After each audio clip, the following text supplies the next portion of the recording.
કોડીનાર તાલુકાના ઘાટવણ ગામે યંકુમતી નદીના કાંઠે બિરાજતા રુદ્રેશ્વર મહાદેવ મંદિરે અષાઢી ગુપ્ત નવરાત્રિના નવમા નોરતે 153 ફૂટ ઊંચા ત્રિશૂળની વિધિવત સ્થાપના કરાઈ. કોડીનારના ઘાટવડમાં 153 ફૂટ સૌથી ઊંચા ત્રિશૂળની વિધિપૂર્વક સ્થાપના કરવામાં આવી છે. ઉલ્લેખનીય છે કે લીંબડીમાં ભીમનાથ મહાદેવ મંદિરે 125 ફૂટનું, નેપાળમાં 81 ફૂટનું ઊંચું ત્રિશૂલ હયાત છે. તેની વર્તમાન ઊંચાઈ કરતાં વધુ ઊંચાઈવાળું ત્રિશૂલ સ્થાપિત થયું છે. કોડીનારથી 17 કિલોમીટર દૂર ઘાટવડ ગામના શિંગોડા નદીના કિનારે આવેલા રુદ્રેશ્વર મહાદેવ મંદિરે 153 ફૂટના ઊંચા ત્રિશૂલનું ગુપ્ત નવરાત્રિના 8મા નોરતે બપોરે 12:39 સ્થાપન કરવામાં આવ્યું છે.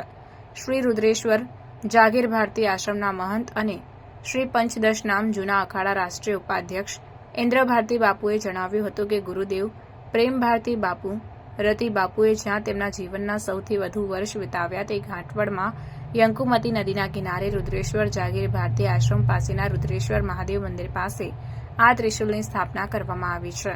132 ફૂટના થાંભલા પર 21 ફૂટનું ત્રિશૂલ બનાવાયું છે અને કુલ ઊંચાઈ 153 ફૂટની છે.